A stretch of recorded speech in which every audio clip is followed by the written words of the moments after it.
Hi, everyone. Josh Leggett from Kickofflabs here, the audience growth platform, where we allow you to quickly set up lead capture, viral giveaways, and product launches where fans become influencers. It's that last topic we're here to talk about today in our series on startup validation. This part of the series is on market research and analysis. If you haven't watched the previous videos in the series, you can go back and watch them now, or just keep watching this and go back and watch them later. I want to talk about what I think is early market research and analysis for your new product or business. I want you to start out by taking a guess at who your ideal customer persona is. I want you to write down what are the other tools and products they likely already use or own, whether they're competitors or whether they're just related products in the industry. Where do they hang out online? So it could be these other product customer communities.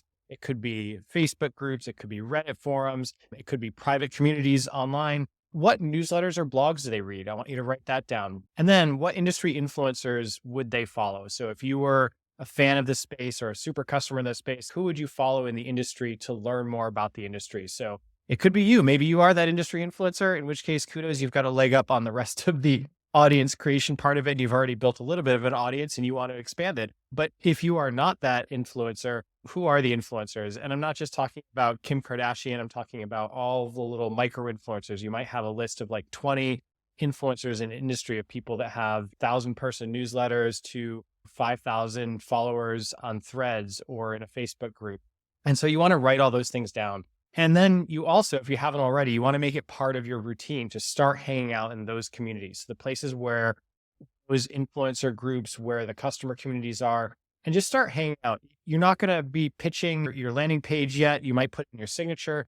You want to start getting engaged and answering some questions that are there. You want to see what issues people have and write them down. See what themes come up. If a question comes up multiple times or a theme comes up multiple times in those communities, go ahead and write that down. And you're going to add it to your customer persona document that just documents everything you know about this potential customer.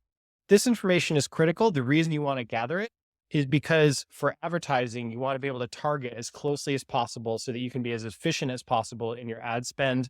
And you also want to have it because if you don't have the budget for advertising, you have to put in that sweat equity where you're going and participating in these communities and building your own audience as a following as a top expert and top contributor in these communities. So you really just have two paths to think about. Are you making a name for yourself and buying the traffic, or are you driving the traffic through participation where the audience lives? So that's the part on persona. So once we feel like we've got an ideal customer persona nailed, you want to start analyzing competitors and market trends. This is probably more traditional research. There's tons of videos out there on the internet where you can learn about competitor analysis and market trends. What I like to say is this is really where you're writing down the competition. I create a spreadsheet and a document that captures the following information. What tools are available today? And then for those tools, you can go to Facebook and you can tools on Google and you can see what ads are people running to those tools today. And so you can see how are they pitching to customers? What are they doing that potentially works? I say potentially because from the outside, it always looks like, oh, this ad is amazing. They might be just testing an ad and that ad might not work well for them, but at least you see the messages that your potential customers are seeing so that it helps you refine and say, oh, here's how I can stand out. Here's how my message can be different. So when you see a competitor is talking about things one way, you can maybe come at it from a different direction and slice off a different segment of customers. Then, but also in the spreadsheet, use a tool like Ahrefs or some other traffic analysis tool, and we'll link to them as part of this series. But find a traffic analysis tool where you can get an estimate of the traffic that might be going to that site from search. And so this will give you a sense of how big some of your competitors are. It's almost impossible today to look at a site and just know, is this one person? Is this a 50 people company? And so get that traffic analysis and it'll tell you like really how potentially successful are them as a business.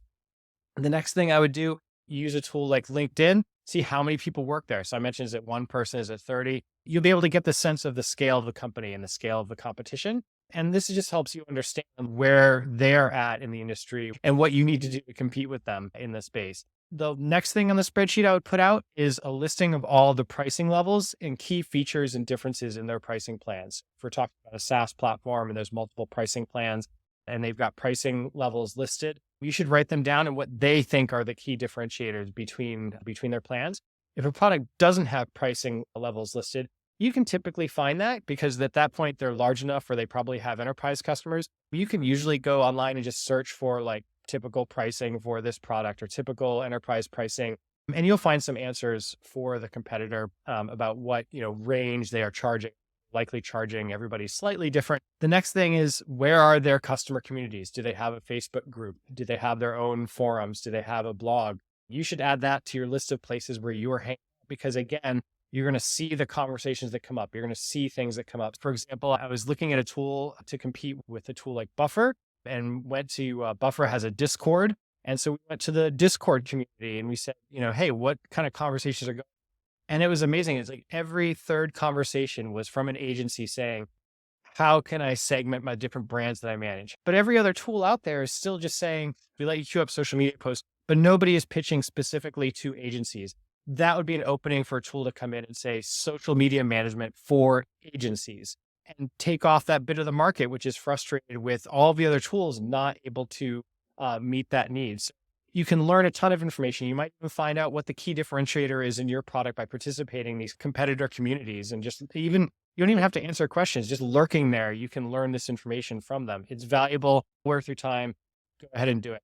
Now, once you have all this information, you're probably going to want to go back and take a look at the landing page you created in the previous step and say, maybe I should change this pitch a little bit. Now that I have all this information, what can I take from this to make that pitch on the landing page better? So once we refine the landing page at this stage, once I've done that customer persona deep dive, and once I've done a little bit of a dive on competitors, I've seen the trends, understand what problems customers are facing, that would be a great time to go back and refine the pitch on the landing page before we get to the next step of validation, which we will talk about, which is starting to engage in social media, advertising, and promoting the page that you've created.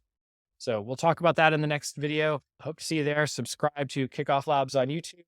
If you like this video, give it a thumbs up. If you want to create your own startup idea and validate it, head on over to kickofflabs.com. Check out our waitlist campaigns, create a free account today, and get started.